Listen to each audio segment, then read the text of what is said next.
நாம் நம்முடைய தியானத்துக்கு ஆதாரமாக லூக்கா நற்செய்தி நூல் 24வது அதிகாரம் 13வது வசனத்திலிருந்து 35வது வசனம் முடிய வாசிக்கலாம். லூக்கா 24வது அதிகாரம் 13வது வசனத்திலிருந்து 35வது வசனம் முடிய யாராவது ஒருவர்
ஒரு விஷயம் நாம் கடவுளை நோக்கி பார்ப்போம். உங்களை நேசிக்கிற நல்ல ஆண்டவரே, என்னுடைய சமூகத்திலே நாங்கள் வரும்பொழுது நாங்கள் பாவிகளும் மூடர்களும் உம்முடைய உயிர்த்தெழுதலை அறிந்து உணர்ந்து கொள்ள முடியாதவர்களுமாக இருக்கிறோம் என்பதை அறிக்கை செய்து உம்முடைய சமூகத்திலே வருகிறோம். நாங்கள் உம்முடைய உயிர்த்தெழுதலை எங்கள் வாழ்விலே எவ்வளவு புரிந்து கொள்ளுகிறோமோ அவ்வளவாக எங்களுடைய வாழ்க்கை உமக்கு உகந்ததாக, உம்முடைய விருப்பத்தை நிறைவேற்றுகிறதாக, எங்களுக்கு நிலை வாழ்வையும் நிலையான மகிழ்ச்சியையும் கொடுக்கிறதாக இருக்கும் என்பதை நாங்கள் உணர்ந்து கொள்ளுகிறோம்.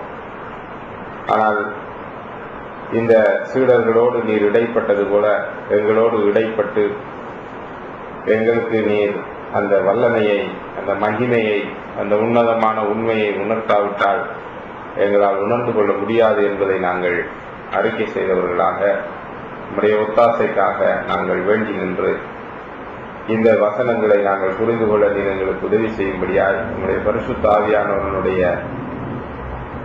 பிரசன்னம் எங்கள் நடுவிலே இருந்து செயல்படும்படியாக நாங்கள் கெஞ்சி மன்றாடி உம்முடைய சமூகத்திலே கேட்டுக்கொள்கிறோம். ஜீவனுள்ள நல்ல பிதாவே, ஆமென். இன்றைக்கு உயிர்த்தெழுதலின் நாளாக உலகம் முழுவதும் பெரும்பான்மையான கிறிஸ்தவர்கள் இந்த நாளை கொண்டாடி கொண்டிருக்கிறார்கள். ஆனால் நாம் தொடர்ச்சியாக உயிர்த்தெழுதலையே சிந்தித்துக் கொண்டு வருகிறோம். உயிர்த்தெழுதல் என்பது அல்லது ஆண்டவராய் இயேசு கிறிஸ்துவினுடைய சிலுவை மரணம் என்பது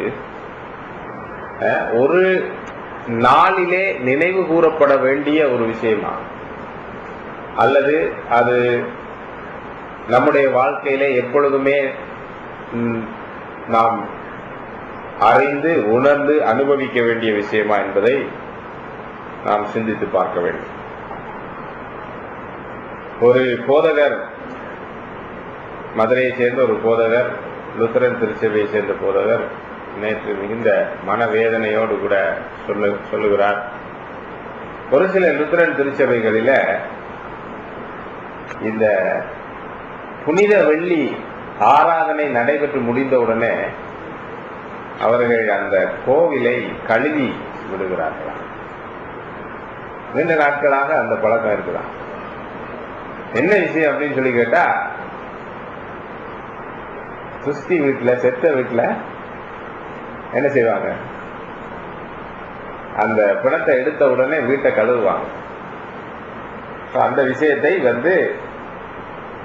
அந்த திருச்சபையில, சில திருச்சபைகளில பின்பற்றுகிறார்கள் என்பதை அவர் சொல்லி மிகுந்த மனவேதனைப்படுகிறார்.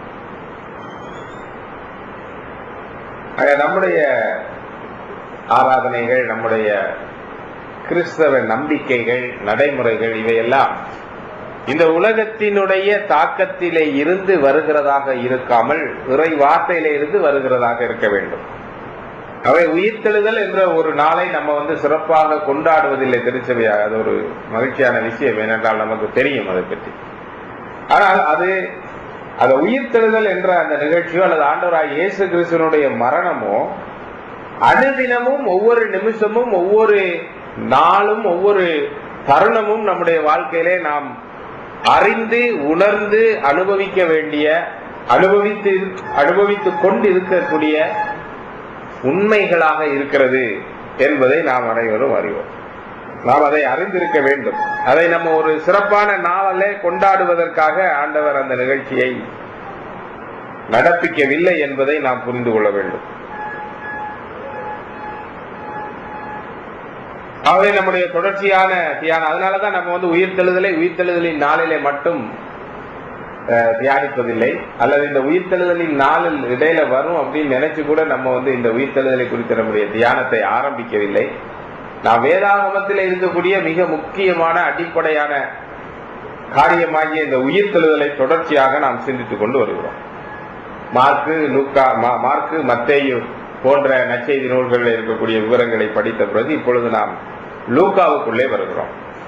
லூக்காவிலே முதல் 12 வசனங்கள் கிட்டத்தட்ட மார்க்கில, மத்தேயுல இருக்கக்கூடிய விவரங்களை போன்ற ஒரு விவரங்களா இருக்கிறபடினாலே அதை விட்டு நாம் எம்மாவு கிராமத்திற்கு சென்று கொண்டிருந்த அந்த 2 இயேசுவின் மாணாக்கரோடு இயேசு எவ்வாறு உரையாடினார், அவர்களோடு இடைப்பட்டார், அவர்களுக்கு தன்னை வெளிப்படுத்தினார் என்பதை குறித்த இந்த அருமையான ஒரு வரலாற்று கதையை நம்ம இன்றைக்கு சிந்திக்கவிருக்கிறோம். என்டி ரைட் என்ற தேவனுடைய மனிதன் சொல்லுகிறார், அந்த ஊதாரி மைந்தன் அல்லது கெட்ட குமாரன் என்று சொல்லப்படுகிற 2 மகன்களை பற்றி அந்த ஓமைக்கு அடுத்ததாக வேதாகமத்தில் இருக்கக்கூடிய அல்லது புதிய ஏற்பாட்டில் இருக்கக்கூடிய மிக அருமையான ஒரு கதை, அதை சொன்னோன்னே வரலாற்று கதை, இந்த எம்மாவு சீடர்களோடு இயேசு இடைப்பட்ட கதை என்று சொல்லுகிறார். ஆக ஒரு மிக அருமையான, நம்முடைய இருதயத்தை வளமாக்குகிற, நம்மை தேற்றுகிற, நம்மை கவருகிற, நம்மை உணர்த்துகிற ஒரு அற்புதமான கதையை நாம் இங்கே பார்க்கிறோம். அதே நாளிலே சீடர்கள் 2 பேர் எம்மாவுக்கு புறப்பட்டு போனார்கள் என்று நாம் பார்க்கிறோம். அந்த 2 சீடர்களை குறித்து, யார் அந்த 2 சீடர்கள், யார் அந்த எது அந்த எம்மாவு என்ற ஊர் என்பதை குறித்தெல்லாம் பல ஆய்வுகள் இருக்கிறது. ஆனால் அதற்குள்ளே எல்லாம் நாம் செல்ல போவதில்லை. ஆனால் இந்த 2 மாணாக்கர், சீடர் அல்லது மாணாக்கர், இந்த 2 மாணாக்கருக்கும் நமக்கும் இருக்கக்கூடிய ஒற்றுமைகளை நாம் பார்க்க வேண்டும். மிக நெருங்கிய தொடர்பு இருக்கிறதை நாம் பார்க்கிறோம். இந்த ஒவ்வொரு நற்செய்தியிலும் 4 நற்செய்தியிலும் ஆண்டவராகிய இயேசு கிறிஸ்துவினுடைய உயிர்த்தெழுதலை குறித்த மிக சிரத்தை எடுத்த விவரங்களை கொடுக்கிறது. மிக கவனமாக வடிவமைக்கப்பட்ட எழுதப்பட்ட விவரங்களை கொடுக்கிறது. அதை வலியுறுத்தி பேசுகிறது என்பதை நாம் பார்க்கிறோம். அதிலே ஒவ்வொரு நற்செய்தியாளரும் ஒவ்வொரு வகையான முறைகளை கையாளுகிறார். அதிலே லூக்கா இங்கே இந்த 2 எம்மாவு மாணாக்கரோட பற்றி பேசும் பொழுது அது ஒரு அற்புதமான ஒரு கதை அம்சமாக இருக்கிறது. ஏற்கனவே நாம் அறிந்திருக்கிறபடி லூக்கா ஒரு மிக சிறந்த வரலாற்று ஆசிரியர், ஒரு மிக சிறந்த கல்விமானாக இருக்கிறபடினாலே இதை மிக அழகாக சித்தரிக்கிறதை நாம் பார்க்கிறோம். அது ஏற்கனவே மற்ற நற்செய்தியாளர்களை பற்றி அவர்கள் எழுதின எழுத்துக்களில் இருந்து பார்த்ததை போல இந்த 2 மாணாக்கர் சீடர், இந்த சீடர்களை குறித்து பேசும் பொழுது நாம் புதிய ஏற்பாட்டிலே பார்க்கிறோம், இயேசு அந்த சீடர்களோடு கூட அவர்களை தெரிவு செய்யும் பொழுதும், அவர்களோடு நேரம் செலவு செய்யும் பொழுதும், அவர்களுக்கு பணிகளை கொடுக்கும் பொழுதும் வெவ்வேறு தர வரிசைகளை வைத்திருக்கிறதை நாம் பார்க்கிறோம். அவர் 12 சீடர்களை அடிப்படையாக தெரிந்து கொண்டார் இல்லைங்களா? அப்புறம் 12 சீடர்கள் மட்டுமல்ல, திரளான மக்கள் அவரை பின்பற்றி வந்தார்கள் என்று சொல்லி நம்ம வாசிக்கிறோம். இதிலே அவர் ஒரு 70 சீடர்களை எடுத்து என்ன செய்றார்? ஒரு நேரத்திலே இஸ்ரவேல் நாட்டுக்குள்ளே அனுப்புகிறதை நாம் பார்க்கிறோம். அப்ப அதுக்கப்புறம் இந்த 12 சீடர்களிலே ஒரு 3 பேர் அவருக்கு மிகவும் நெருக்கமானவர்களாக இருக்கிறார்கள். அவர் சில சிறப்பான செயல்களை செய்யும் பொழுது அவரோடு கூட அவர்களை அவர் வைத்துக் கொள்ளுகிறார். அங்கே கடைசியிலே கெத்செமனே தோட்டத்துக்கு அவர் ஜெபம் செய்ய போகும் பொழுது அங்கே 12 பேரோடு கூட போகிறார் தோட்டத்துக்கு. அங்கே 12 பேரிலே கொஞ்சம் பேரை அங்கே நிறுத்திவிட்டு 3 பேரை மட்டும் இன்னும் கொஞ்சம் தூரம் கூட்டிக் கொண்டு போகிறார். அப்புறம் அந்த 3 பேரை அங்க நிப்பாட்டி விட்டு அவர் கடைசியாக தனியாக போவதை நாம் அங்கே பார்க்கிறோம். அவருடைய சீடர்களிலே அவர் சில தரவரிசையை வைத்திருந்தார். உயர்வு தாழ்வு கிடையாது. அவருடைய நெருங்கிய வட்டத்தை சேர்ந்தவர்கள், அதைவிட சற்று அதிகமான எண்ணிக்கையிலான சீடர்கள் என்று சொல்லி பல வரிசைகளை நாம் இங்கே பார்க்கிறோம். இந்த 2 மாணாக்கரும் இந்த 2 சீடர்களும் 12 சீடர்களாக இருப்பதை நாம் பார்ப்பதில்லை. அவர்கள் 2 பேரும் 12 சீடர்களை சேர்ந்தவர்கள் அல்ல. அப்ப இவர்கள் வெளிவட்டத்தை சேர்ந்தவர்கள், உள்வட்டத்தை சேர்ந்தவர்கள் அல்ல. அவர்களில் ஒருவருடைய பெயர் நமக்கு கொடுக்கப்பட்டிருக்கிறது. என்ன பேரு?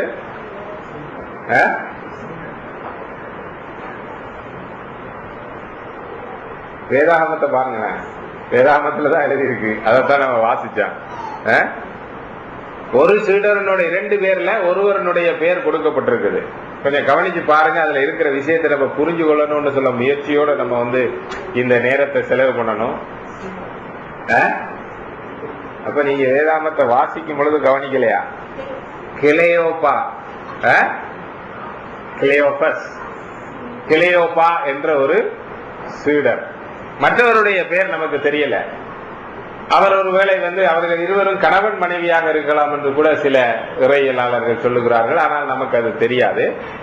ஆனால் இவர்கள் எருசலேமில் இருந்து ஒரு 7 மைல் தூரம் பிரயாணம் பண்ணுகிற தூரத்தில் இருக்கிற அந்த எம்மாவு என்ற ஊருக்கு இவர்கள் பிரயாணம் பண்ணி போய் கொண்டிருக்கிறார்கள். என்றைக்கு அவர்கள் பிரயாணம் பண்ணுகிறார்கள்? ஞாயிற்றுக்கிழமையிலேதான், இயேசு கிறிஸ்து உயிரோடு எழுந்த அதே நாளிலேதான் அவர்கள் பிரயாணம் பண்ணுகிறார்கள். பாருங்க, இந்த 12 சீடர்கள் இயேசுவினுடைய முக்கியமான சீடர்கள். இவர்களுக்கு ஆண்டவர் தன்னை எப்படி தன்னுடைய உயிர்த்தெழுதலை பற்றி வெளிப்படுத்தினார் என்பதை குறித்தெல்லாம் நாம் எழுதுறதை நாம் பார்த்தாலும் கூட ஒரு 2 பேர் வெளிவட்டத்தில் இருக்கக்கூடியவர்கள், சாதாரண சீடர்கள். இவர்கள் உயிர்த்தெழுதலை குறித்து என்ன சிந்திக்கிறார்கள், அவர்களுக்கு தன்னை உயிர்த்தெழுதவராக அவர் காண்பிக்க எடுக்கக்கூடிய ஒரு முயற்சியை தான் நாம் இங்கே பார்க்கிறோம். மிக ஒரு அருமையான ஒரு முயற்சி. ஆகவே ஆண்டவருடைய பார்வையில யாரும் முக்கியமானவர்கள், முக்கியம் இல்லாதவர்கள் யாருமே கிடையாதுங்க. பாஸ்டர் ரொம்ப முக்கியமான ஆளு, பிரசங்கம் பண்றாலே ரொம்ப முக்கியமான ஆளு, மூப்பர்கள் முக்கியமானவர்கள், அப்படியெல்லாம் ஒண்ணுமே கிடையாது. எல்லாரும் ஆண்டவருக்கு முன்பாக ஒரே நிலையில தான் இருக்கிறார்கள். எல்லாரும் இந்த உயிர்த்தெழுதலை சரியாக புரிந்து கொள்ள வேண்டும் என்று ஆண்டவர் முயற்சி எடுப்பதை நாம் பார்க்கிறோம். இந்த சீடர்களுக்கும் இந்த மாணாக்கருக்கும் நமக்கும் இருக்கக்கூடிய முக்கியமான ஒற்றுமை என்னவென்று சொன்னால், நாம் ஏற்கனவே பார்த்ததை போல அவர்கள் இந்த உயிர்த்தெழுதலை குறித்து இயேசு அவர்களுக்கு போதித்திருந்தார். அவர்கள் அதை அறிந்து கொள்ளவில்லை. 3 விஷயங்களை நம்ம தொடர்ந்து தியானித்துக் கொண்டு வருகிறோம் இல்லைங்களா? அவர்கள் உயிர்த்தெழுதலை இயேசு போதித்த போது அதை அவர்கள் அறிந்து கொள்ளவில்லை. இரண்டாவது, அவர்கள் அதை நம்பவில்லை இல்லைங்களா? மூன்றாவது, அவர்கள் அதை எதிர்பார்க்கவில்லை. ஆண்டவர் நம்மிடத்தில் எதிர்பார்க்கக்கூடிய விஷயம் என்னவென்று சொன்னால், இந்த உயிர்த்தெழுதல் என்பதை நாம் அறிந்து கொள்ள வேண்டும். அறிந்து கொள்ளுதல் என்பது நம்முடைய அறிவோடு தொடர்புள்ள ஒரு விஷயம், சிந்தனையோடு புத்தியோடு தொடர்புள்ள ஒரு விஷயம். அப்ப உயிர்த்தெழுதலை அவர்கள் அறிந்து கொள்ளவில்லை. இரண்டாவது, அவர்கள் அதை பற்றி கேள்விப்படுகிறார்கள், ஆனால் அதை நம்பவில்லை. மூன்றாவது, அவர்கள் அதை எதிர்பார்க்கவில்லை. ஆகவே இயேசு கிறிஸ்து உயிரோடு எழும்புவார் என்பதை குறித்த எந்த விதமான ஒரு நம்பிக்கையோ எதிர்பார்ப்போ அறிவோ இல்லாமல் அவர்கள் 3 நாள் ஆகிவிட்டது, இயேசு செத்து போனார் என்ற துக்கம் நிறைந்தவர்களாக அந்த பெண்கள் அங்கே தண்டவர்க்கங்களை எடுத்துக்கொண்டு போகிறதை பார்க்கிறோம். சீடர்கள் கவலை தோய்ந்த முகத்தோடு இருக்கிறதை நாம் பார்க்கிறோம். ஆகவே இங்கேயும் இந்த 2 சீடர்களும் அதே நிலைமையிலே தான் இருக்கிறார்கள்.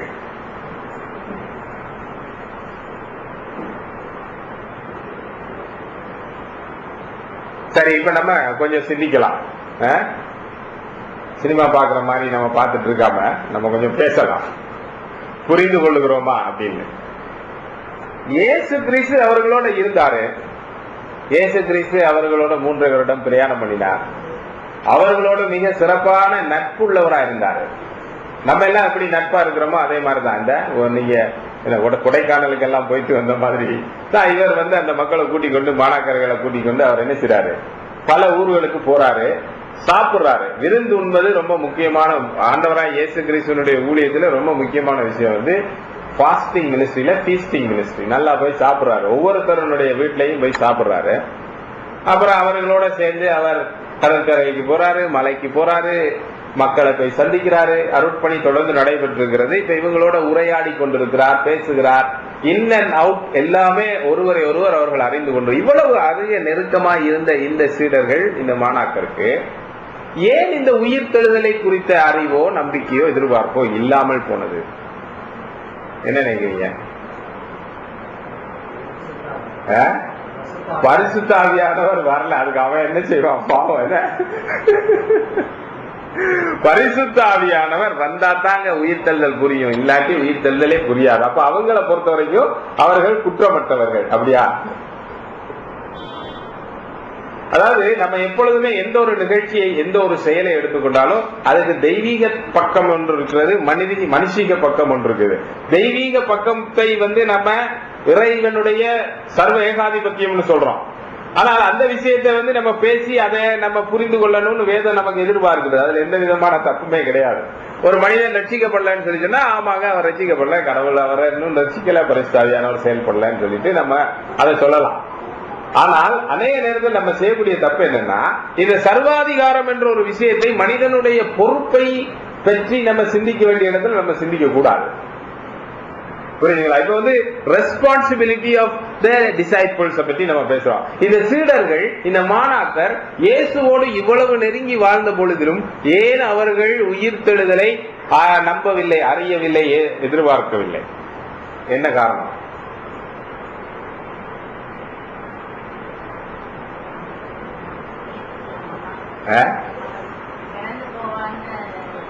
அவர்களால, அதாவது அவர்களுடைய இறந்து போவார் என்று அவர்கள் எதிர்பார்க்கவில்லை. ரொம்ப முக்கியமான ஒரு பதில், மிக சரியான ஒரு பதில். இயேசு கிறிஸ்து அல்லது மேசியா என்பவர் இறந்து போவார் என்று சொல்லி அவர்கள் எதிர்பார்க்கவில்லை.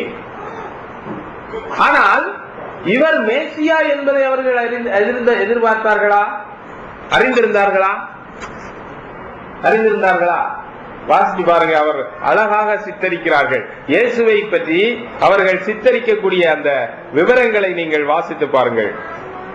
இயேசு அவர்களிடத்துல கேட்கிறாரு, என்னையா விஷயம் நீ பேசிக்கிட்டு இருக்கிற அப்படின்னு சொல்லி சொன்னோன்னே, உமக்கு இது தெரியாதாயா? நீ வெளியூர்காரரா? இது ரொம்ப முக்கியமான விஷயம், டாக் ஆஃப் த டவுன். நகரத்திலே இதை பற்றித்தானே பேசிக் கொண்டிருக்கிறார்கள், உமக்கு தெரியாதா என்று சொல்லிவிட்டு அவர்கள் அவருக்கு விளக்கம் கொடுக்கிறதை அங்கே பார்க்கிறோம். என்ன காரியங்கள் நடந்தது? 19 வசனத்தில் அவர் கேட்கிறார். அதற்கு அவர்கள் பதில் சொல்லுகிறார்கள். என்ன சொல்றாங்க? வாசிங்க. 19 வசனத்தினுடைய 2வது பகுதியிலிருந்து வாசிங்க.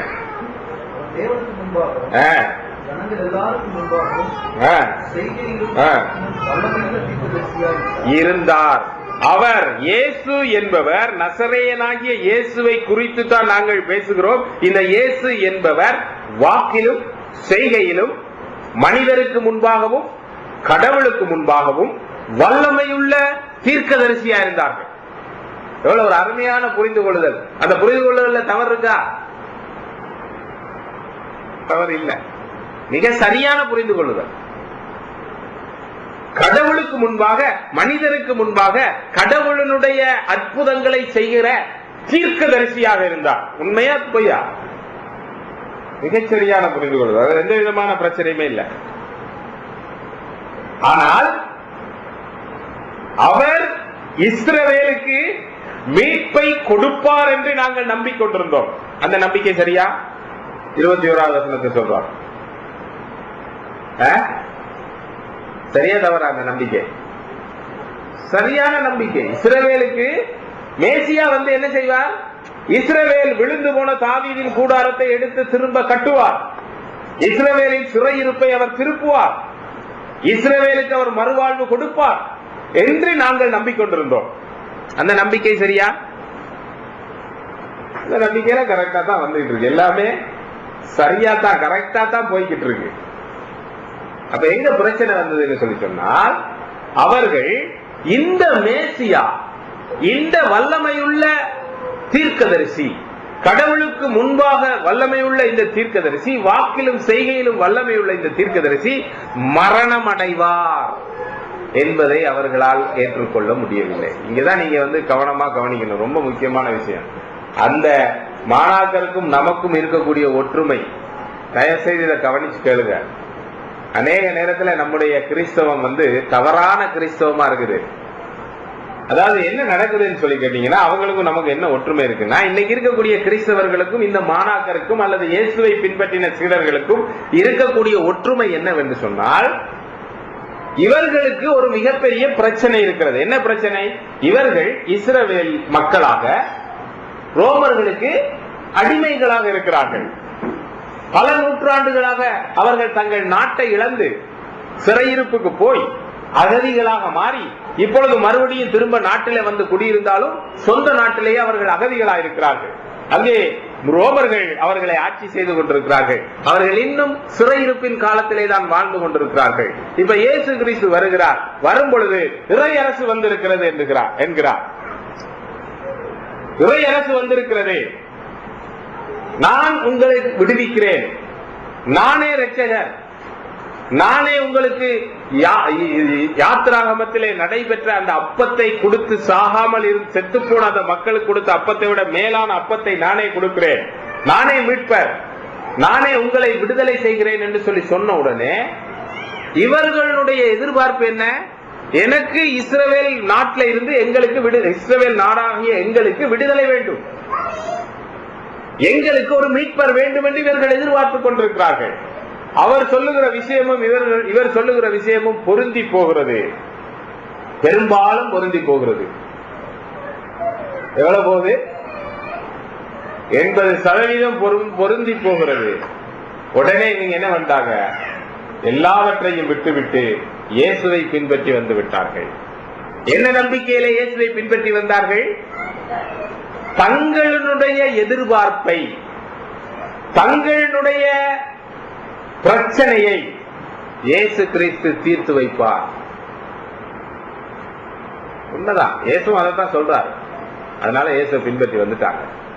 ஆனா அவர் என்ன செய்ய போகிறார், அதை எப்படி தீர்த்து வைக்க போகிறார் என்பதை குறித்த இவர்களுடைய புரிதலிலே இறைவனுடைய புரிதல், இறைவனுடைய எதிர்பார்ப்பு, இறைவனுடைய போதனை வேறாக இருக்கிறது. இவர்களுடைய எதிர்பார்ப்பு, இவர்களுடைய ஏற்றுக்கொள்ளுதல், இவர்களுடைய திட்டங்கள் வேறாக இருக்கிறது. புரியுதா உங்களுக்கு? இதுதான் அவர்களுக்கும் நமக்கு இருக்கக்கூடிய ஒற்றுமை, அந்த மாணாக்கருக்கும் நமக்கு இருக்கக்கூடிய ஒற்றுமை. இன்னைக்கு அநேக மக்கள் திருச்சபைக்குள்ள ஏன் வருகிறார்கள்? நம்முடைய திருச்சபையில் இருக்கக்கூடிய நாம் ஒவ்வொருவரும் நம்மை நாமே கேட்க வேண்டிய கேள்வி, நான் ஏன் இயேசுவினிடத்திலே வந்தேன்? நான் ஏன் திருச்சபைக்கு வந்தேன்? நான் ஏன் இயேசுவை நம்பி திருமுழுக்கு எடுத்தேன்? ஏன் என்று சொன்னால், இயேசு அவர் எனக்கு வாழ்வு கொடுப்பார், எனக்கு சுகம் கொடுப்பார், எனக்கு பலன் கொடுப்பார், இந்த உலகத்திலே ஒரு நல்வாழ்வை கொடுப்பார். அவரை நம்புகிறவர்கள் இந்த உலகத்திலே நன்றாக வாழுவார்கள். சாமியை ஏன் கும்பிடுறான் மனுஷன்? நல்லா வாழணும்ன்றதான் கும்பிடுறான் இல்லையா? அப்ப நல்லா இருக்கணும்னு சொல்லி நம்ம இயேசுவினிடத்திலே நான் வந்திருக்கிறேன். இந்த உலகத்திலே நன்றாக இருக்க வேண்டும், இந்த உலகத்திலே நான் ஆசீர்வதிக்கப்பட்டவனாக இருக்க வேண்டும், இந்த உலகத்திலே நான் கல்வி, செல்வம், பொருள், ஆரோக்கியம், பலம், சுகம் எல்லாம் பெற்றுக்கொள்ள வேண்டும். இதெல்லாம் இயேசு கொடுக்கிறாரியா? சுகவீனர்களை அவர் சுகமாக்குகிறார். வறியவர்களோடு அவர் தன்னுடைய நேரத்தை செலவு செய்கிறார். அவர்களுக்கு உணவில்லாதவர்களுக்கு உணவளிக்கிறார். நோயாளிகளை தொட்டு சுகமாக்குகிறார். ஆகவே இப்படிப்பட்ட ஒரு கடவுள் தான் எனக்கு வேண்டும். என்னுடைய சமயத்திலே, என்னுடைய நம்பிக்கையில இருக்கக்கூடிய கடவுள்கள் எல்லாம் இப்படி இல்ல, வாழ்வளிக்கிற கடவுள்களாக இல்லை. ஆகவே நான் இயேசு எனக்கு வாழ்வளிக்கிறார் என்று சொல்லி சொன்னதுனால நான் இயேசுவினிடத்திலே வந்திருக்கிறேன். அவர் எனக்கு பலன் கொடுக்கிறார், அவர் எனக்கு சுகம் கொடுக்கிறார், அவர் எனக்கு பணம் கொடுக்கிறார், அவர் எனக்கு கல்வி கொடுக்கிறார், அவர் எனக்கு இந்த உலகத்திலே ஒரு செழிப்பான வாழ்க்கையை கொடுக்கிறார். எல்லாம் முடிந்து போனோடனே என்னைய பரலோகத்திலையும் கொண்டு போய் சேர்க்கிறேன்றாரு. அது நான் கேட்கவே இல்லை, அதையும் செய்யறேன்றாரு. ஆகவே நான் அவரிடத்திலே வந்திருக்கிறேன் என்று சொல்லி அவர்களைப் போல நாமும் இயேசுவினிடத்திலே வந்திருக்கிறோம். ஆனால் பிரச்சனை என்னவென்று சொல்லி சொன்னால், இயேசு கிறிஸ்து இஸ்ரவேலுக்கு அந்த மீட்பை கொடுப்பதற்காக அவர் சிலுவையிலே மரணமடைய வேண்டும். அவர் மரணத்திலே இருந்து உயிரோடு எழும்ப வேண்டும். இந்த உலகத்திலே எங்கேயுமே இல்லாத ஒரு விஷயம். வெற்றி பெற வேண்டும் என்றால், வாழ்வடைய வேண்டும் என்று சொன்னால் மரணமடைய வேண்டும். இதை அவர்கள் எதிர்பார்க்கவே இல்லை. இது அவர்களுடைய சிந்தையிலே தோன்றவே இல்லை. அதை அவர்கள் நம்பவும் இல்லை. அவர்களுக்கு அது ஒரு மிகப்பெரிய அந்நியமான விஷயமாக இருந்தது. ஆனால் ஆண்டவர் அவர்களை புறக்கணித்து விட்டாரா? இல்லை, இல்லைங்களா? ஆண்டவர் அவர்களை நேசிக்கிறார். ஆண்டவர் தன்னுடைய மகா உன்னதமான இந்த சத்தியத்தை இந்த உலகத்திலே நீங்க எங்கேயுமே பார்க்க முடியாத ஆண்டவராய் இயேசு கிறிஸ்துவினுடைய சிலுவை, மரணம், அடக்கம், உயிர்த்தெழுதல் என்ற ஒரு மகா உன்னதமான சத்தியத்தை கடவுள் இந்த முழு உலகத்தையும் மீண்டும் புதுப்பிக்கக்கூடிய ஒரு செயலின் உடைய ஆரம்ப கட்டமாகிய அந்த உயிர்த்தெழுதலை, the beginning of new creation, கடவுள் இந்த முழு உலகத்தையும் மீண்டும் படைக்க போகிறார். அழிவை நோக்கி வேகமாக பயணம் பண்ணி கொண்டிருக்கக்கூடிய இந்த உலகம் அழிந்து விடுமோ, இனிமேல் தண்ணி இல்லையே, இனிமேல் வெயில தாங்க முடியலையே, வெக்கையிலேயே இந்த பூமி எரிஞ்சு போயிருமோன்னு சொல்லி நம்ம பார்த்து கொண்டிருக்கக்கூடிய இந்த உலகத்தை கடவுள் மீண்டும் திரும்ப படைக்க போகிறார். புதிய படைப்பாக உருவாக்க போகிறார். கடவுளுடைய நியாய தீர்ப்பை நோக்கி பயணித்துக் கொண்டிருக்கக்கூடிய இந்த அண்ட சராசரங்களை கடவுள் மறுபடியும் உருவாக்க போகிறார். புதிய வானம், புதிய பூமியை படைத்து மீண்டும் ஆதாம் ஏவாளை அங்கே ஏதேன் தோட்டத்திலே வைத்ததை போல கடவுளாலே மீட்கப்பட்ட மக்களை அவர் அங்கே புதிய உலகத்திலே வைக்க போகிறார். புதிய படைப்பை நோக்கி இந்த உலகம் பயணம் பண்ணி கொண்டிருக்கிறது. அந்த புதிய படைப்புக்கான முதல் செயல்தான் ஆண்டவராய் இயேசு கிறிஸ்துவினுடைய உயிர்த்தெழுதல். அதை அவர்கள் எதிர்பார்க்கவில்லை, அதை அவர்கள் புரிந்து கொள்ளவில்லை. ஆனால் ஆண்டவர் அதை அவர்களுக்கு உணர்த்த, அதை அவர்களை புரிந்து கொள்ள செய்ய, அதை அவர்களுக்கு அனுபவமாக கொடுக்க, அதற்கு அவர்களை சாட்சிகளாக மாற்ற, அதை அவர்கள் இந்த உலகம் முழுவதும் எடுத்துச் செல்கிறவர்களாக அவர்களை மாற்ற வேண்டும் என்று தீர்மானித்தார். ஆகவே அந்த 2 பேரோடு கூட அவர் தனிப்பட்ட முறையிலே நேரத்தை செலவு பண்ண ஆயத்தமாயிருந்தார்.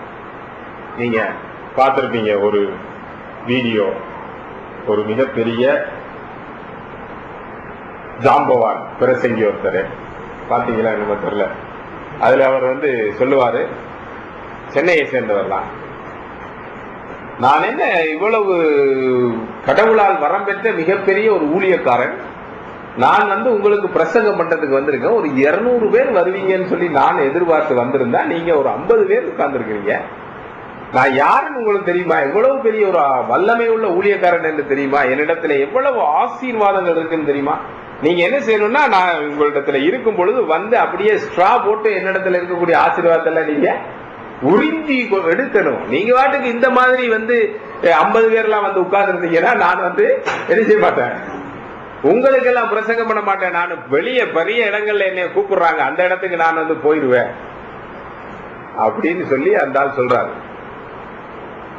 யாருடைய சீடர் என்று சொல்லி தெரியல. ஏன்னு சொன்னா இயேசு கிறிஸ்து என்ன செய்யறாரு, இந்த உள்வட்டத்தில் இருக்கக்கூடிய 12 பேரோடு கூட அல்ல, வெளிவட்டத்தில் இருக்கக்கூடிய ஒருத்தரோட பேர் தான் கிளியோபாஸ் தெரியும், மத்தாளோட பேரே தெரியாது.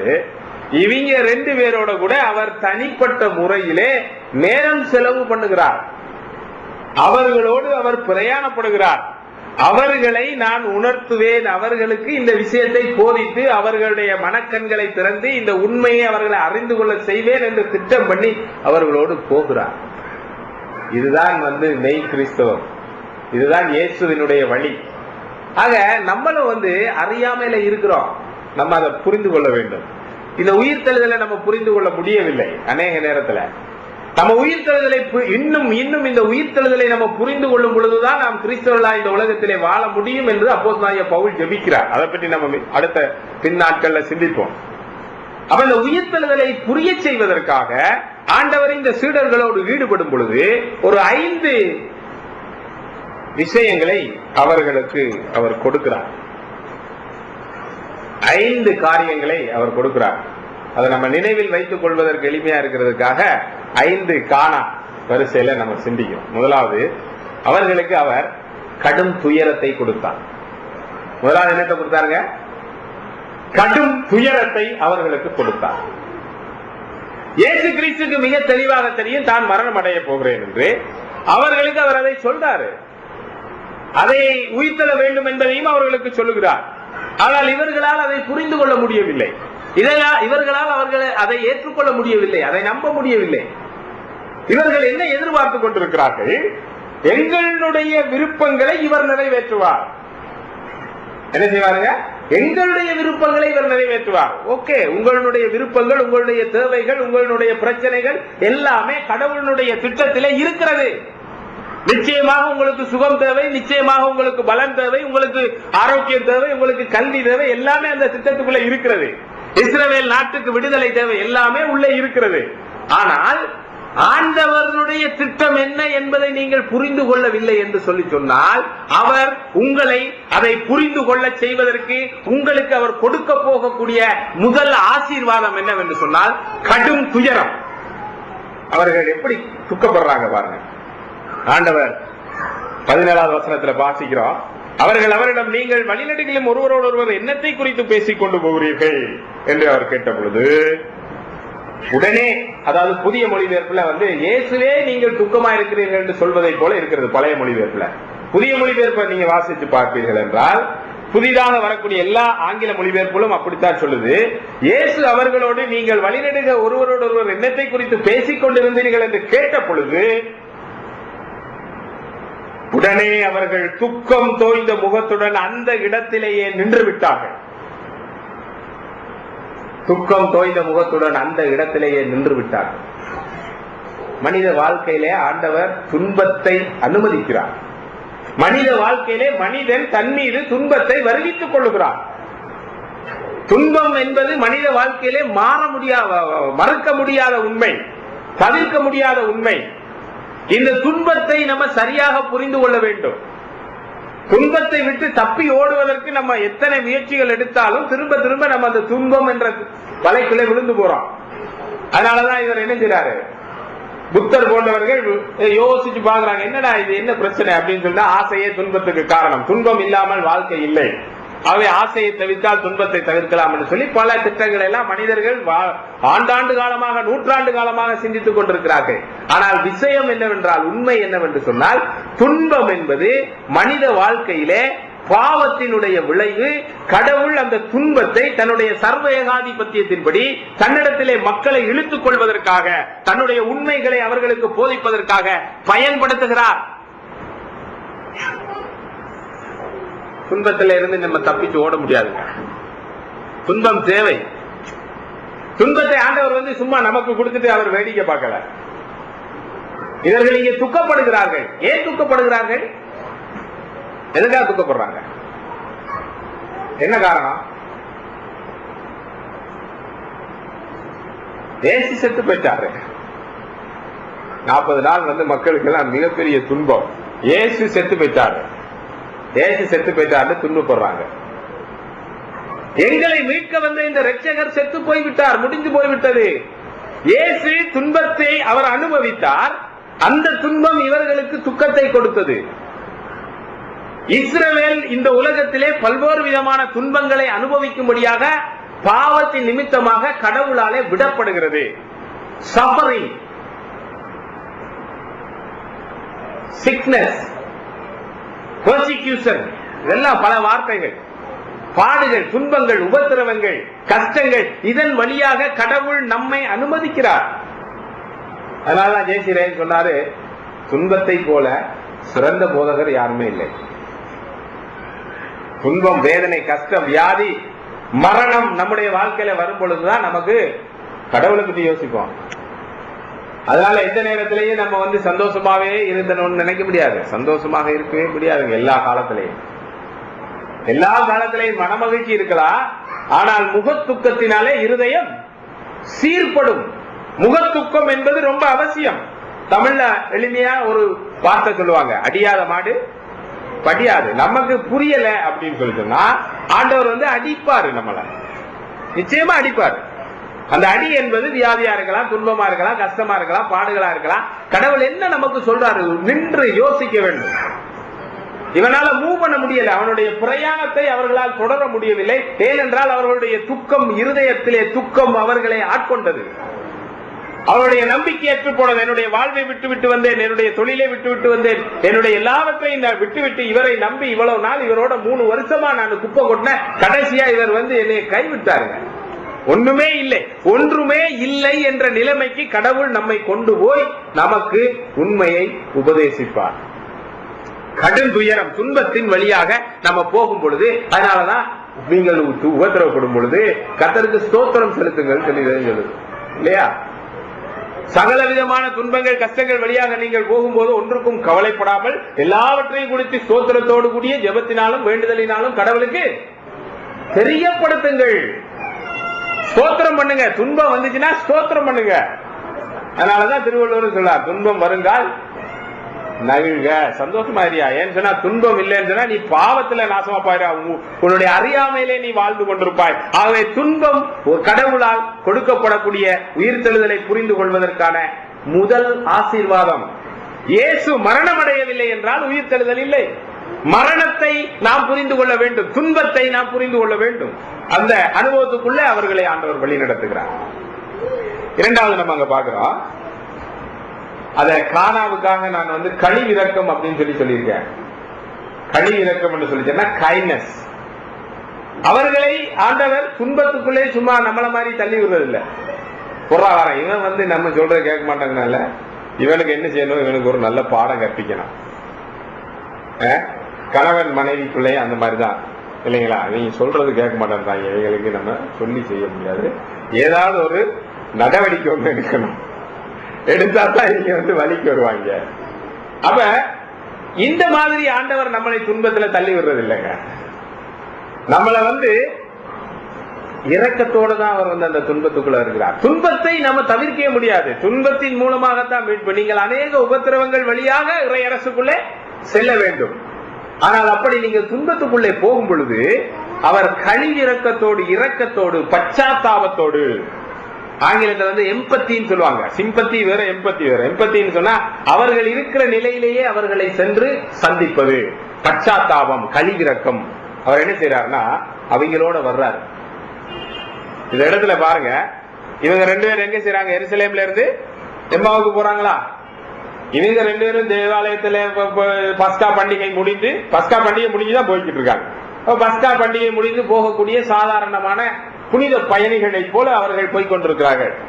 போய்கொண்டிருக்கும் பொழுது இவர் என்ன செய்யறாரு, லூக்கா மத்தேயு மார்க்கனுடைய நற்செய்தி நூல்ல இதை பற்றி சொல்லும் பொழுது அவர் வேறொரு உருவத்திலே என்று சொல்லுகிறார்.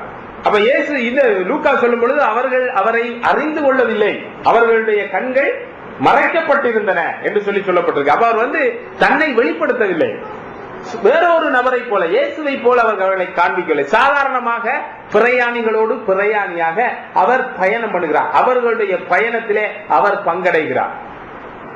அவர்களுடைய விஷயத்தை அறியாதவரை போல கேட்டு தெரிந்து கொள்கிறார்.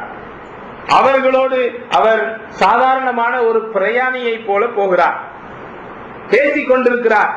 அவர்களுக்கு சில விஷயங்களை அவர்களுடைய நிலையிலேயே எடுத்துரைக்கிறார்.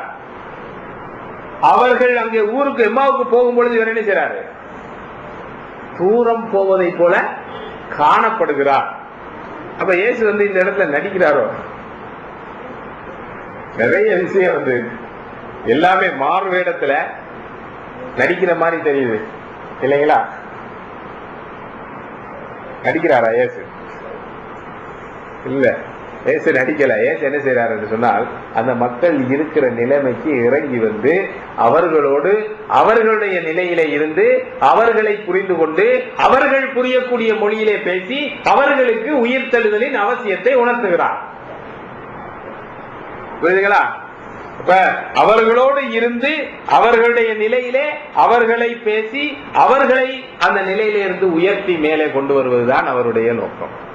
அப்ப நம்ம அறியாமையில இருக்கும் பொழுது, நம்ம இயேசுவை புரிந்து கொள்ளாமல் இருக்கும் பொழுது, உயிர்த்தெழுதலை புரிந்து கொள்ளாமல் இருக்கும் போது அவர் நம்முடைய நிலைமைக்கு இறங்கி வருவார். எவ்வளவு பெரிய இரக்கம், எவ்வளவு பெரிய கிருபை, எவ்வளவு பெரிய அன்பு. இதைத்தான் நம்ம மனு உருவாதல் அப்படின்னு சொல்றோம். இதைத்தான் நம்ம மனு உருவாதல் சொல்றோம். ஆனா நம்ம என்ன பண்றோம்னு சொல்லி சொன்னா, இந்த நற்செய்தியை மற்றவர்கள உயிர்த்தெழுதலை நற்செய்தியை மற்றவர்களிடத்திலே போய் அறிவிக்கும் பொழுது அவர்களை அஞ்ஞானிகளாகவும் அவிசுவாசிகளாகவும் கருதி அவர்களை நம்மை விட்டு தூர விலக்கிடுறான். அவங்களோட எந்த விதமான பழக்கவழக்கம் கிடையாது. அவனை நற்செய்தி கூட்டத்துக்கு நான் கூப்பிட்டேன்னா அவன் வரணும். ஆனா அவன் திருவிழால நாங்க கோவில்ல சாமி கும்பிடுறாங்க, நாங்க விருந்து வச்சிருக்கோம், நீங்க வாங்க அப்படின்னு சொல்லி சொன்னா நம்ம போறதில்லை. அவன் தெளிவா சொல்றான், நீங்க இந்த சாமி எல்லாம் கும்பிட மாட்டீங்க, எனக்கு தெரியும், சாமிக்கு முன்னால வச்சதே நீங்க சாப்பிட மாட்டீங்க, அதனால உங்களுக்கு நான் தனியா வச்சிருக்கேன், நீங்க வாங்க சாப்பிடுங்கன்னு சொல்லி சொன்னா கூட போறதில்லை. இயேசுவினுடைய சிந்தை இல்லாம நம்ம எப்படி உயிர்த்தெழுதலை மற்ற மக்களுக்கு எடுத்து சொல்ல முடியும்? நம்முடைய கிறிஸ்தவம் வேதாகமத்தில் இருக்கக்கூடிய கிறிஸ்தவமா என்பதே கேள்வி. சும்மா வந்திருக்கிறோம் உள்ள, நம்முடைய திட்டங்களும் இயேசுவின் திட்டங்களும் கொஞ்சம் ஓரளவுக்கு சேர்ந்திருக்கனால சபைக்குள்ள உட்கார்ந்துகிட்டு ஞானஸ்தானம் எடுத்துட்டு பேரை மாத்திக்கிட்டு நம்ம இருந்துகிட்டு இருந்தா பிரயோஜனம் இல்லை. கிறிஸ்து என்ன செய்தார்? நீங்க அவிசுவாசிகளோடு எப்படி பழகுறீங்க? முதலாவது எடுத்த உடனே நம்ம சுத்தம் அசுத்தம் தீட்டு அப்படின்னு சொல்லி ஒரு சிஸ்டத்தை கொண்டு அவங்களை விட்டு நம்ம பிரிஞ்சு அவங்கள நம்ம கணக்கிலே எடுத்துக்கொள்றது இல்லை, அவங்களோட எந்த உறவுமே வைக்கிறது இல்லைன்னா எப்படி அவங்களுக்கு நம்ம இந்த உயிர்த்தெழுதலை செய்தியை நம்ம கொண்டு போக முடியும்? அவர்களுடைய நிலையிலே நீங்க இருந்து அவர்கள் என்ன நம்புகிறார்கள், என்ன புரிந்து கொள்ளுகிறார்கள், எதற்காக அதை செய்கிறார்கள் நீங்க அவங்களோட கலந்து கொள்ளாம எப்படி புரிந்து கொள்ள முடியும்? புரியுதா உங்களுக்கு? கிறிஸ்தவமே நமக்கு புரியல. இயேசு நம்ம எப்படி டீல் பண்ணாரோ அப்படிதான் நம்ம மற்றவங்களை டீல் பண்ணணும். மூணாவது விஷயம், இது கொஞ்சம் கஷ்டமான விஷயம், கொஞ்சம் வேதனையான விஷயம் தான். மூணாவது அவர் என்ன செய்யறாருன்னு சொன்னா 25வது வசனம் வாசிங்க.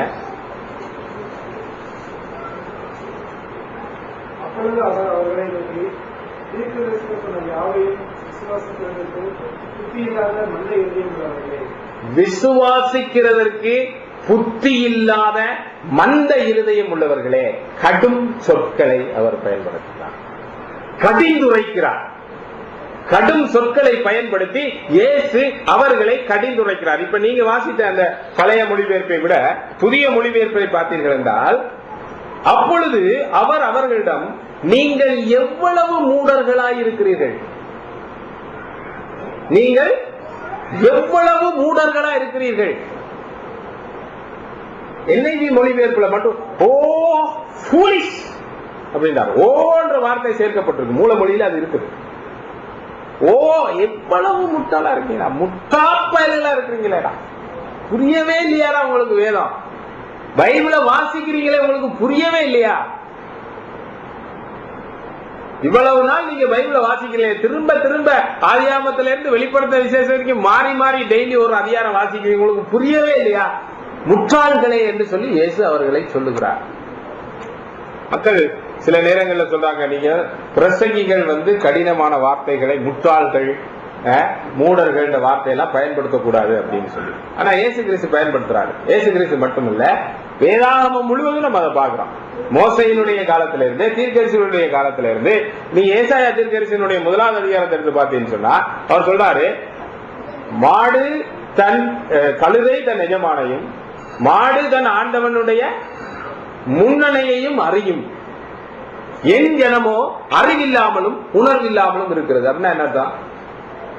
ஏன்னா நீ மாட்டுக்கு இருக்கக்கூடிய அறிவு உனக்கு இல்லையா, கழுதைக்கு இருக்கக்கூடிய புத்தி உனக்கு இல்லையா, இதான் கேட்கிறார் ஆண்டவர். நம்ம கொஞ்சம் கஷ்டமா தான் இருக்குது. ஆனா ஆண்டவர் நம்மளை நேசிக்கிறதுனால நம்மிடத்திலே ஒரு மிகப்பெரிய உண்மையை சொல்லுகிறார். தயவு செய்து கவனிங்க. கடவுள் நம்மை நேசிக்கிறதுனால நம்ம இடத்திலே ஒரு மிகப்பெரிய உண்மையை சொல்லுகிறார். நீ முட்டாள், அறிவற்றவன், மூடன், உனக்கு வேதம் புரியவில்லை. ஏன் புரியவில்லை தெரியுமா? ரொம்ப முக்கியமான விஷயம். வேதத்தை வாசிக்கும் பொழுது இவன் நான் என்னத்தை இந்த வேதத்தில இருந்து புரிந்து கொள்ள வேண்டும் என்று விரும்புகிறேனோ அதைத்தான் நான் வாசிக்கிறேன். 10 தடவை இல்ல, 100 தடவை இல்ல, 1000 தடவை நான் வாசிச்சாலும், முழங்கால இருந்து வாசிச்சாலும், நான் என்னத்தை வாசிக்கணும்னு விரும்புறேனோ அதைத்தான் நான் வாசிப்பேன். ஆண்டவர் என்ன சொல்ல வர்றாரோ அதை நான் வாசிக்க மாட்டேன். ஏன்னா அது பின்னணி என்ன, யாருக்கு சொல்றது, யாருக்கு சொல்லப்பட்டது, முதல் வாசகர்கள் என்ன புரிந்து கொண்டார்கள், இந்த விஷயத்தை குறித்தெல்லாம் கேள்வி கேட்காம எனக்கு அவர் ஆசீர்வாதம் கொடுக்கிறார், எனக்கு அவர் அற்புத சுகம் கொடுக்கிறார், எனக்கு அவர் வல்லமை கொடுக்கிறார், என்னையே இந்த உலகத்தில் சுகமமாக சுபிச்சமாக வாழ வைக்கிறார் என்று நினைத்து நான் வேதத்தை வாசித்துக் கொண்டிருந்தார். ஓ ஃபூலிஷ் மேன், ஃபூலிஷ் வுமன் அப்படின்னு சொல்லி ஆண்டவர் அவனை கடிந்து கொள்கிறார், கடிந்துரைக்கிறார். நம்ம கவலைப்படக்கூடாது, சந்தோஷப்படணும். உண்மையை சொல்றார் ஆண்டவர். நம்ம எல்லாரும் முட்டாள்கள். அதை நம்ம ஏற்றுக்கொள்ளுகிறோமா? வேதாகமத்தை படிக்கும் பொழுது அதை புரிந்து கொள்ள முடியாத, என்னுடைய வாழ்க்கையை என்னுடைய விருப்பப்படி வாழ வேண்டும் என்று நினைக்கக்கூடிய முட்டாள்களாக நம்ம இருக்கிறோம். அதை புரிந்து கொண்டாதான் சிலுவை மரணமும் அடக்கமும் உயிர்த்தல் நமக்கு புரியும். ஒரு அறிவு கெட்ட முட்டாள்தனமான பாவம் நிறைந்த கடினமான இருதயம் அங்கே மரணம் அடைந்து உயிரோடு எழும்ப வேண்டும். நான் நல்ல ஆளு, நான் நல்ல அறிவாளி, நான் நல்லா படிச்சிருக்கிறேன், நான் நல்ல உயர்ந்த அந்தஸ்துல இருக்கிறேன், எனக்கு எல்லாம் தெரியும் அப்படின்னு நினைச்சீங்கன்னா you are a fool. எனக்கு அனுபவம் இருக்கு, நான் ட்ரைனிங் எடுத்திருக்கேன், நத்திங், ஒண்ணுமே இல்ல, முட்டாள். வேதம் உனக்கு புரியல, உன்னுடைய திட்டத்தை நீ வேதத்துல வாசிக்கிற, வேதம் என்ன சொல்லுதோ அதை உன்னால வாசிக்க முடியலையே.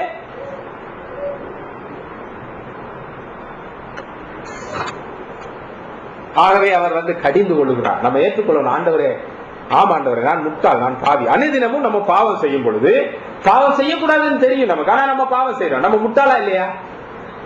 ஆண்டவர் முட்டாள்னு சொல்லும் பொழுது நம்ம முட்டாள் என்பதை ஏற்றுக்கொள்ளணும். பாவிகள், முட்டாள்கள். வேதத்தை நாம் சரியாக படித்து புரிந்து கொள்ள முயற்சி செய்யாத, படித்தாலும் நம்முடைய விருப்பத்தின்படி அதை புரிந்து கொள்ள முயற்சிக்கிற, நம்முடைய வாழ்க்கை நம்முடைய திட்டத்தின்படி வாழ நினைக்கக்கூடிய முட்டாள்கள். அந்த தாழ்மை நமக்கு வேண்டும். அதை புரிந்து கொண்டு அதை புரிந்து கொண்டு வரும் பொழுது நம்மை அந்த மூடத்தனத்தில இருந்து அதெல்லாம் நம்ம ஜெபம் பண்ணும் பொழுது, சோத்திரம் பண்ணும் பொழுதெல்லாம் நம்ம சொல்றோம், ஆண்டவரே நான் மிகப்பெரிய ஒரு தெல்லுப்பூச்சியா இருந்தேனே, நான் சேற்றிலே கிடந்தேனே, நான் ஒன்றுக்கும் உதவாதவனாக இருந்தேனே. இதெல்லாம் சோத்திரம் பண்ணும்போது மட்டும்தான். ஆனா முட்டாள்னு சொல்லி சொன்னா நம்மளால ஏற்றுக்கொள்ள முடியல. யோசிச்சு பாருயா, சிந்திச்சு பாருயா, பைபிள் என்ன சொல்லுதியா, நீ என்ன பேசிக்கிட்டு இருக்க, உன்னுடைய பேச்சு சரியா? வேதம் என்ன சொல்லுதுன்னா வேதத்தை பத்தி எல்லாம் பேசாத. அப்படின்னா முட்டாள்னு சொல்லாம என்ன சொல்றது? வேதம் அப்படித்தான் சொல்லுது. சரிங்களா? ஆண்டவர் நம்ம சொல்றார், ஆண்டவர் நம்மை பார்த்து சொல்லுகிறார். மனத்தாழ்மையோடு நம்ம ஏற்றுக்கொண்டு இறை வார்த்தையை நம்ம படிக்க முற்படுறோம். அப்ப அவர் 4வதாக அவர்களுக்கு முட்டாள்னு சொல்லிட்டு அவனை விட்டுடல, அவனை உட்கார வச்சு அவனுக்கு பைபிள் ஸ்டடி எடுக்கிறார், கற்பிக்கிறார். 4வது என்ன செய்யறாரு? கற்பிக்கிறார். என்ன கற்பிக்கிறார் பாருங்க. அவர் என்ன கற்பிக்கிறார்? ரொம்ப முக்கியமான விஷயம் அது.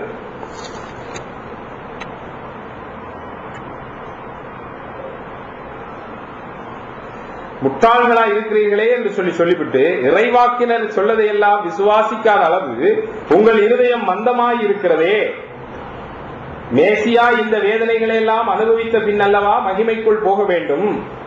மோசே தொடக்கம் எல்லா இறைவாக்கினரும் தம்மை குறித்து சொல்லி இருந்த வேத வசனங்களை எல்லாம் எடுத்து அவர் அவர்களுக்கு விளக்கப்படுத்தினார். ஒரு பைபிள் ஸ்டடி நடக்குது. என்ன பைபிள் ஸ்டடி? என்ன பைபிள் ஸ்டடி? பழைய ஏற்பாட்டின் மூலம் இயேசுவை அறிதல். என்னது? பழைய ஏற்பாட்டின் மூலம் இயேசுவை அறிதல். அந்த புத்தகத்தை யாரெல்லாம் வாசிச்சிருக்கீங்க? அப்படி ஒரு புத்தகத்தை நம்ம வெளியிட்டு இருக்கோம் தெரியுமா? பழைய ஏற்பாட்டின் மூலம் இயேசுவை அறிதல்.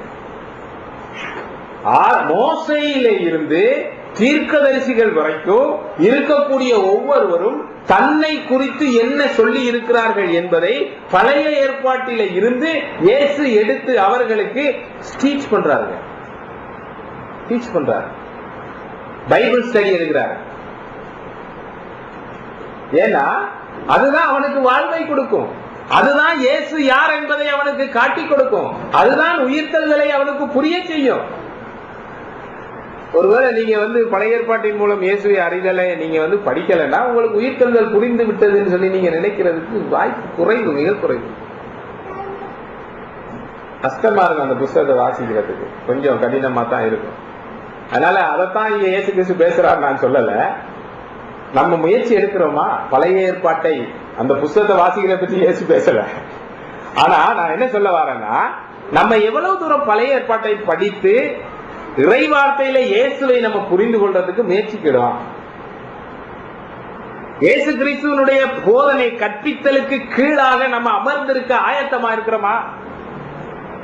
அதை புரிந்து கொள்வதற்கு நம்ம நேரம் செலவு செய்வதற்கு ஆயத்தமா இருக்கிறோமா?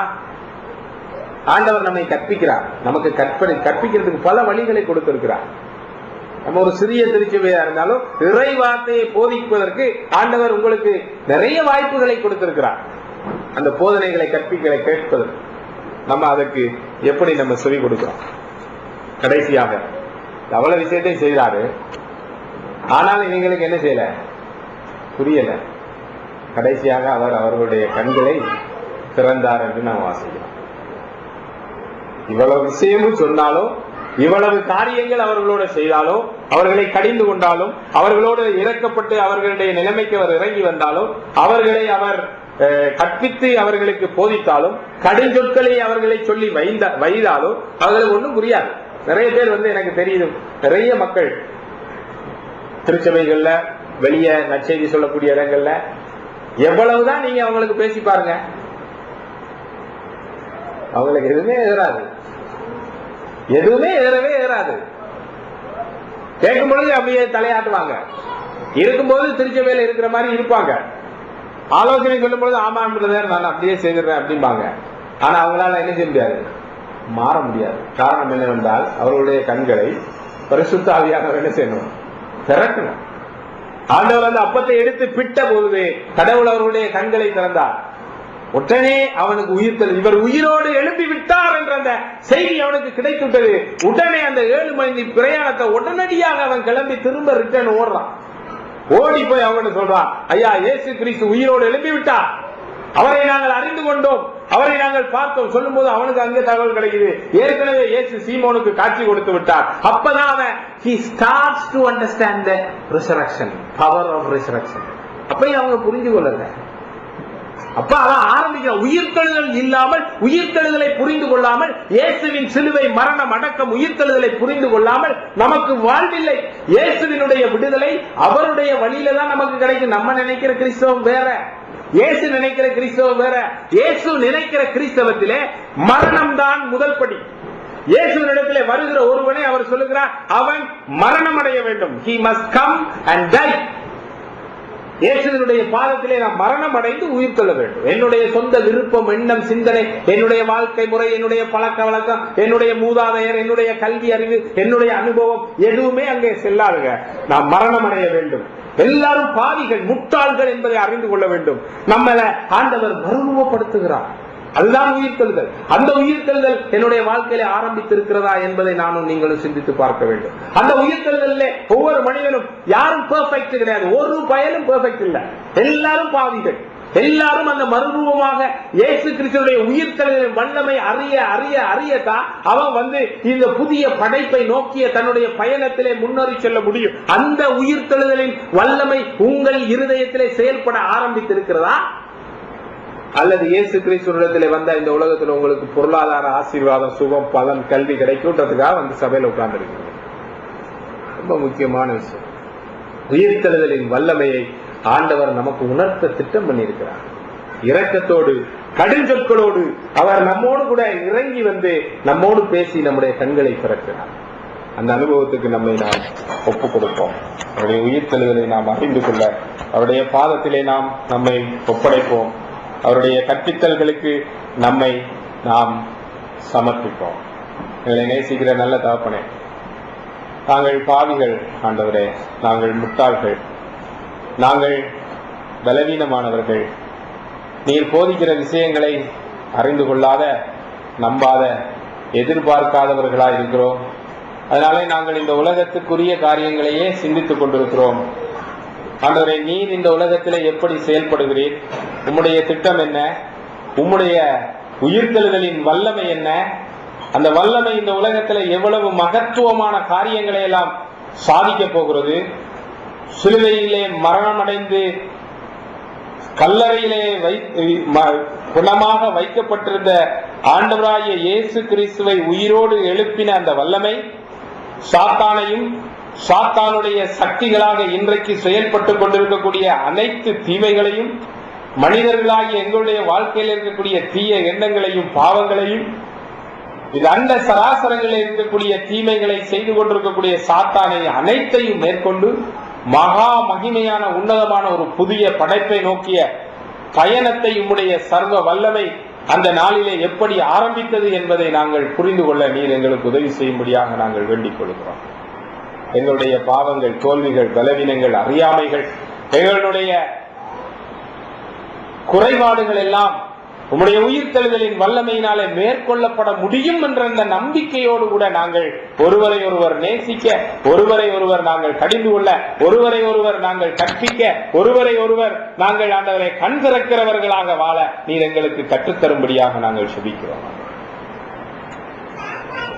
இந்த மகத்துவமான பணிக்கு முன்பாக நாங்கள் தகுதியற்ற பாவிகள் என்பதை உணர்ந்து உடைய சமூகத்தில் ஒப்படைக்கிறோம். உடைய தூய ஆவியானவரின் பலமும் ஆசீர்வாதமும் நன்மையும் எங்களை வழிநடத்துவதாக இயேசு கிறிஸ்துவின் மூலம் தாழ்மையோடு வேண்டி நிற்கிறோம்.